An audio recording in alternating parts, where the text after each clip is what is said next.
Hey everyone, welcome back to How to Be a Poser. Today we're going to be posing two figures together in a way that suggests unity during combat. To do that, we're going to be using the Praetorian Guard 6-scale figures from Hot Toys. Let's get started.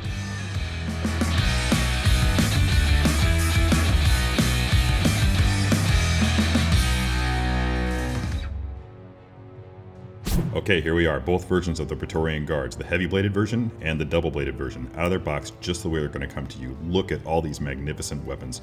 Can't wait to see what I can do with these guys, so let's get rolling. Okay, everyone, I'm really excited about this because there are just so many possibilities, as you can see. When these guys start out, they've got these things and they're looking like swords. It's not until later in the fight that they break one of them down and turn it into this chain whip. I'm really excited about this, so I'm going to see what I can pull off with the chain whip. So I'm going to put the sword guy aside for now. I'm also not going to use the heavy bladed version for this particular thing. By the way, this comes apart somewhere. And put those three aside. I want to use these guys. You can put them together or take them apart, whichever you desire. And they're very snug fit. That's pretty exciting. No need to worry about those falling apart. This is the helmet for the guy who wears the heavy blade, as well as one or two other weapons, I believe, but not for our purposes here. We're going to pop this helmet off and put the appropriate one on, which is this guy. Each figure comes bearing its unique helmet, and each one also has an extra one of these that accompanies it. Alright, so that's done. And just look at the movement you're able to get out of this head. We're really going to be able to do some cool stuff with this, I think. Looks like we've got plenty of play in the suit, so the torso will twist. Legs will bend enough for our purposes. Alright, let's swap hands. Before I apply any pressure, I want to take a look at this armor, just to make sure that it's not something that's going to be damaged. So be really careful when you're pulling this hand out. It seems pretty sturdy. I don't think there are going to be any issues with removing hands. Now putting the hands on the other hand. See what I did there? Oh, nope. No need for hairdryer, guys. Just got to be really diligent. The hands all the way in the peg. I'm happy. Everybody's happy. Just want to point out something. Look at how expressive even these relaxed hands are. There's an implication there of intensity and gesturing, and it's almost like you could even use them to hold things, but at the same time they serve nicely as just a relaxed hand.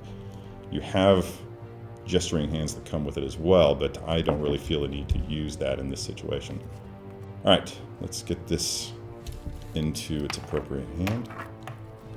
This is one of those scenarios, you know, there are some times when I'm posing where I wish that I had 3 hands, and this is one of those.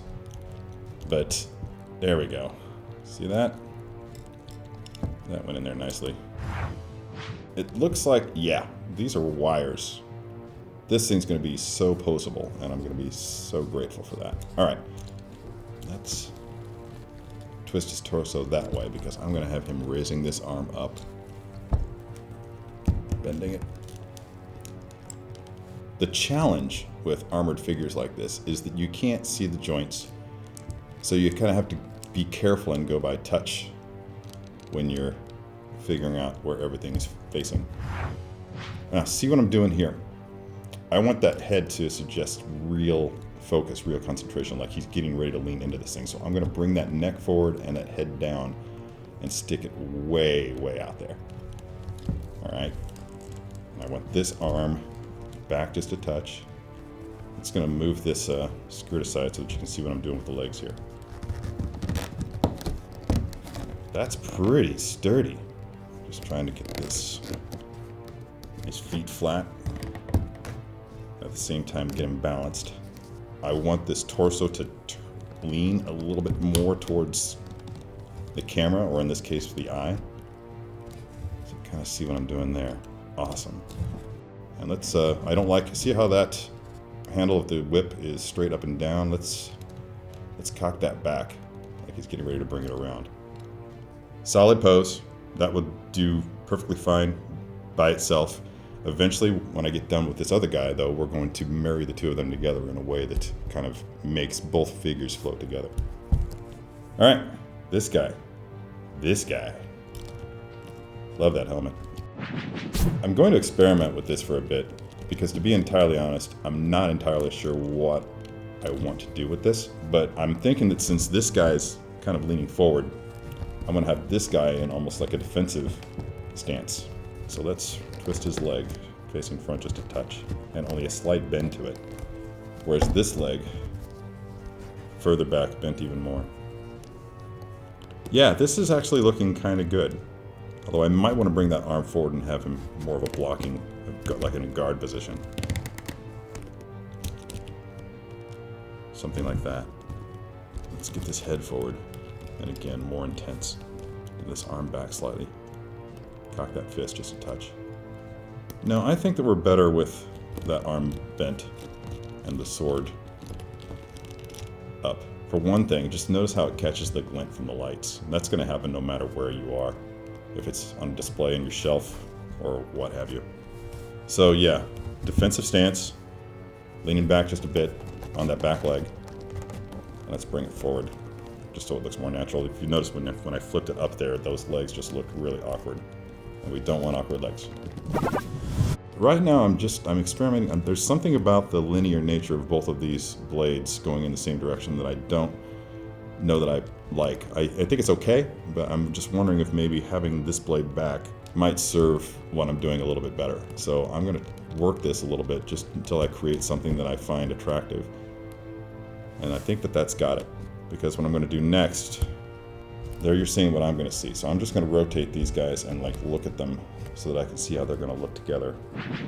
But I'm going to move this arm back because when I was looking at it, I'm just going to swing it around.